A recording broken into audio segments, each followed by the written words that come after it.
În numele Tatălui și al Fiului și al Sfântului Duh. Amin. Iubiți credincioși și credincioase, iată-ne în pragul Sfântului Post al Învierii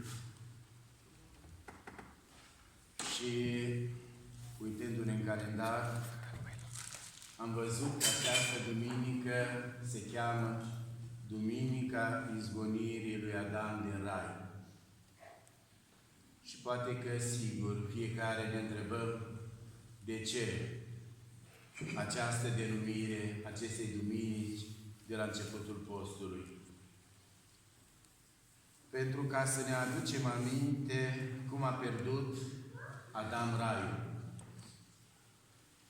Adam a pierdut Raiul după ce a primit porunca de la Dumnezeu: din toți pomii poți să mănânci, dar din pomul cunoștinței binelui și răului să nu mănânci, că în ziua în care vei mânca, vei muri.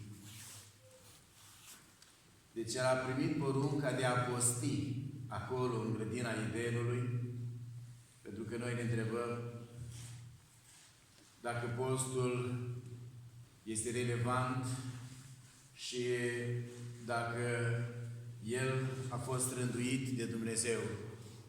Pentru că dacă a fost rânduit de Dumnezeu, noi nu-l putem schimba ca oameni. De aceea, iată, aici ni se arată clar că postul a fost rânduit de Dumnezeu și unde? Chiar în grădina Edenului. Acolo unde omul era pus în deplinătatea stării de fericire. Nicăieri n-a mai fost omul atât de fericit ca în grădina Edenului, pentru că în grădina Edenului omul stătea într-o permanentă legătură și convorbire cu Dumnezeu. Și totuși acolo, în această stare, iată, omul a primit porunca postului. Și în ziua în care omul a călcat porunca postului, Dumnezeu l-a izgonit din Rai. Și atunci, această duminică ne aduce aminte că dacă Adam, nepostind, a fost gonit din Rai, noi, dacă ne angajăm să postim, putem ajunge în Rai. Acesta este gândul pentru care Sfinții Părinți, și aceasta este rânduiala pentru care Sfinții Părinți au rânduit ca această duminică să poarte numele de Duminica Izgonirii lui Adam din Rai. Noi primim și privim în general toate sărbătorile ca niște popasuri, ca niște aduceri aminte de lucrurile pe care Dumnezeu le-a făcut în timp. Uneori trecem foarte repede peste ele cu privirea și cu inima, dar iată, iubiți credincioși, fiecare sărbătoare și fiecare moment, fiecare treaptă din anul liturgic este pentru noi un mijloc prin care ne putem apropia de Dumnezeu. Este o treaptă pe care noi putem urca să fim mai aproape de Dumnezeu și noi să fim mai aproape cu inima de toate cele sfinte și de adevărata lucrare pe care trebuie omul să o împlinească aici pe pământ. Concluzia acestei Evanghelii de astăzi este una foarte clară. Unde este comoara ta, acolo este și inima ta. Dacă vrei să fie comoara ta în cer, acolo trebuie să fie inima ta mereu. Dacă te mulțumești numai cu cele pe care le vezi, numai cu cele de aici, de pe pământ, inima n-are cum să urce la Dumnezeu. De aceea poate că este rânduit și acest timp în care omul să se lupte cu el, să se muncească cu el, să urce și inima la cele sfinte. să urce cu gândul și cu mintea și cu lucrarea sa la ceruri, încercând prin lucrarea mâinilor și prin lucrarea gândului să adune comoară acolo la Dumnezeu. Și iată, Mântuitorul Iisus Hristos este acela care ne oferă câteva gânduri pe care dacă omul poate să le împlinească și să le respecte cu credința sa, poate să intre în împărăția cerurilor. Mai întâi de toate ne spune Dumnezeu că dacă vrem să fim iertați, trebuie să iertăm. Și spune că iertarea pe care El o așteaptă de la noi nu vrea să fie o iertare superficială. Și spune, dacă nu vei ierta din inimă greșalele fratelui tău, nu ți se va ierta nici ție. De ce acest lucru? Pentru că este ușor să te angajezi superficial. Este ușor să faci un gest știind că vii înaintea lui Dumnezeu ca și tu să-i ceri iertare. Dar Dumnezeu nu se lasă păcălit. Noi, de fapt, acest lucru îl facem. Și uneori chiar o și spunem, iartă-mă că mă duc să mă împărtășesc. Deci de altceva nici n-ar trebui să mă ierte. Deci dacă eu nu m-aș duce să mă spovedesc și să mă împărtășesc, nici n-aș veni la tine să cer iertare. Aceasta este rațiunea, aceasta este concluzia.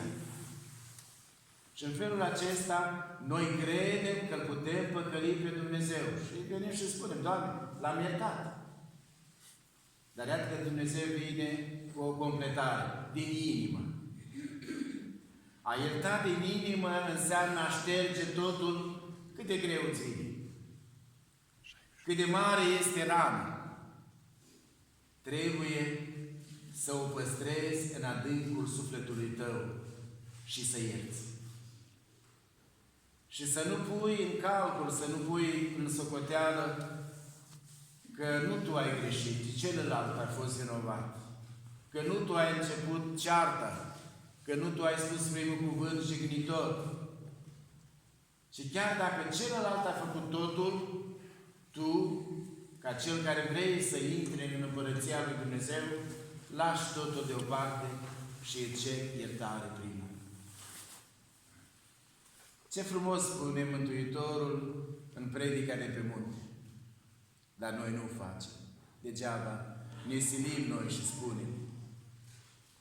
Dacă vii la altar și ți-ai adus aminte că cineva are ceva împotriva ta, lasă darul tău acolo și du-te și te împacă. Câți dintre noi? Câți dintre noi, nu numai că am adus darul la altar, dar ne-am și împărtășit cu dușmănie în sufletul nostru față de cei din jur. Și atunci ne amăgim pe noi înșine, crezând că l-am putut păcăli pe Dumnezeu.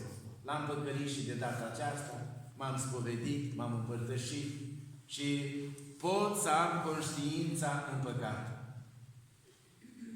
Dar în asemenea mod n-aduce roade. Iertarea aduce roade. Iertarea, și am spus-o de foarte multe ori și o repet, iertarea aduce bucurie. După ce ai iertat pe cineva, simți o bucurie nepământeană în sufletul tău. Și bucuria aceea este capabilă să creeze roade duhovnicești. Și lucrul acesta îl cere Dumnezeu de la fiecare dintre noi.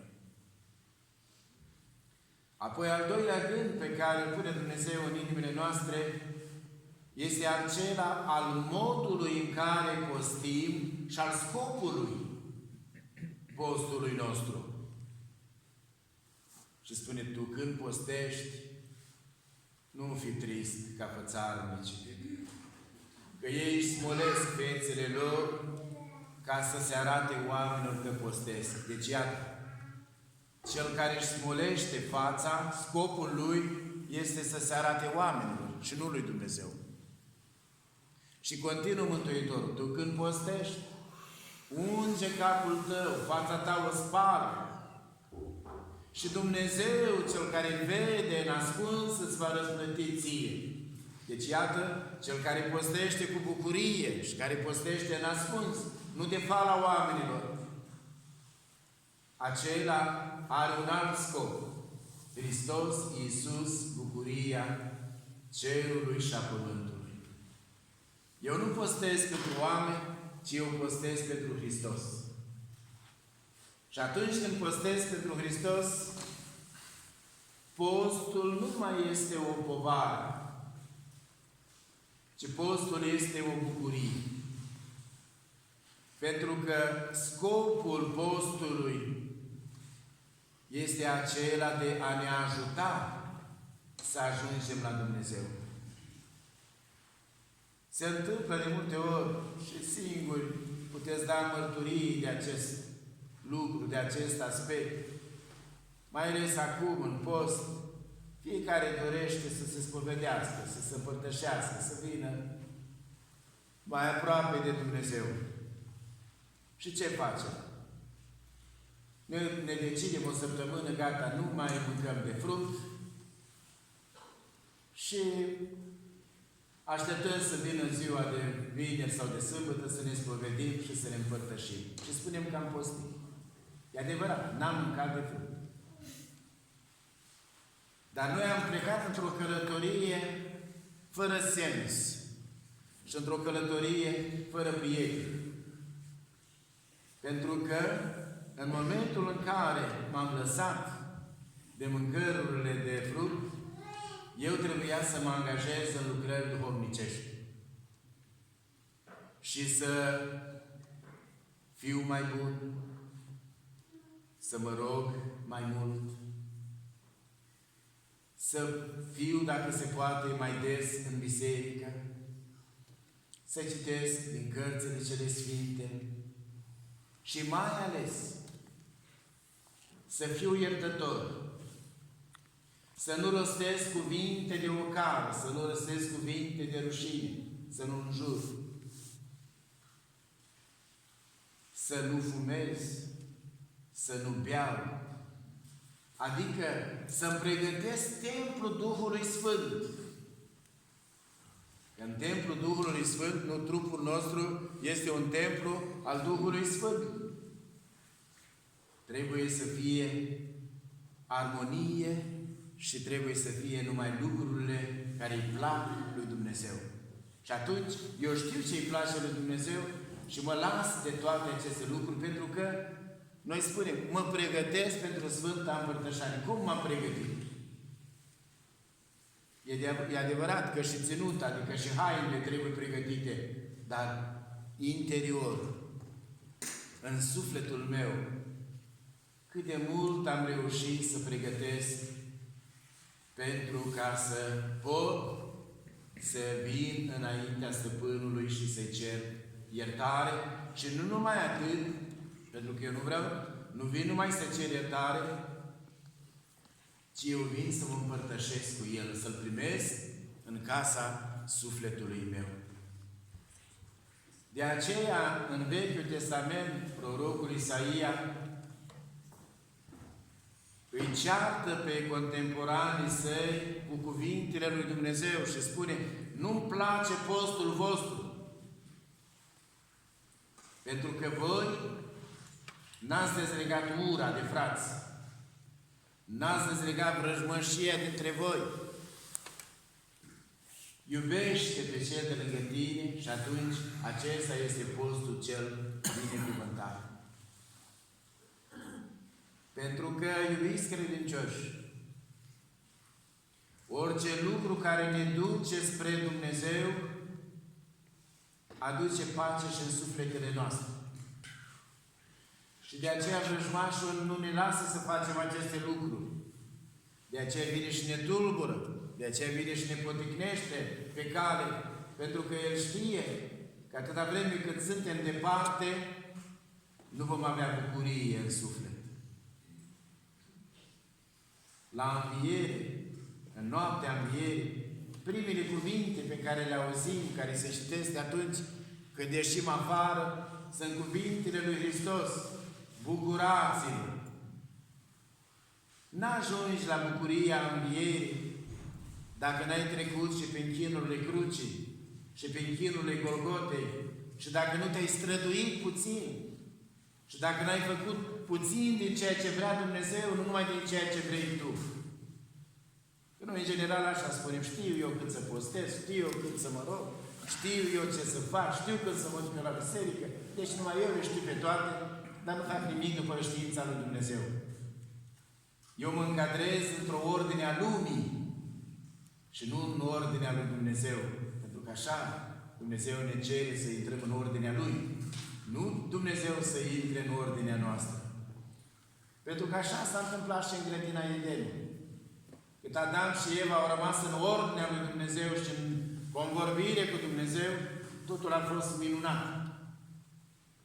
Când Adam s-a întors spre făpturi și spre lucrurile pământești, în momentul acela a căzut și a trebuit să părăsească grădina Edenului și să rămână doar cu dorul acestei grădini până la venirea lui Hristos.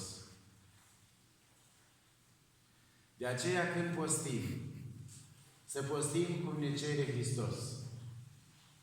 Să postim cu bucurie și nu pentru oameni. Pentru că nu e important să strângi masa imediat să te vadă cineva ce ai mâncat. Ce important e să vadă Dumnezeu ce ai făcut tu. Și pe lângă postul acesta de mâncare, obligatoriu să fie și postul de păcat. Și bucurie mare ar fi ca în acest timp, până la înviere măcar, să nu mai vedem în jurul nostru oameni care se ceartă, oameni care merg la tribunal, familii care se despart, oameni care își răpesc viața unii altora și multe lucruri acestea care e de tot și care uneori ne este jenă să le amintim, pentru că, vedeți, ele nu fac parte din firescul vieții omenești. Și mai are Mântuitorul un al treilea gând. Deci după ce am iertat, după ce ne-am învățat cum să postim, trebuie să fim și darnici, să fim milostivi. Pentru că, de fapt, așa cum vă spuneam și duminica trecută, milostenia merge înaintea noastră în cerul și dă mărturie înaintea lui Dumnezeu despre viața noastră aici pe pământ. Și bătrânii înainte așa obișnuiau, că dacă ei posteau într-o zi, cu ceea ce trebuiau ei să mănânce în ziua aceea, săturau un sărac, dădeau la apă. Ca să facă o jertfă, așa simțeau ei, să facă o jertfă înaintea lui Dumnezeu. Și vă aduce sigur aminte mulți dintre dumneavoastră cum sâmbetele sau la sfârșitul săptămânii gospodinile coceau cuptoare de plăcinte sau de alimente și le împărțeau la oameni, la toți. Ieșeau la drum. De sufletul părinților, de sufletul celor care au plecat mai înainte. Câți dintre noi ne fac așa?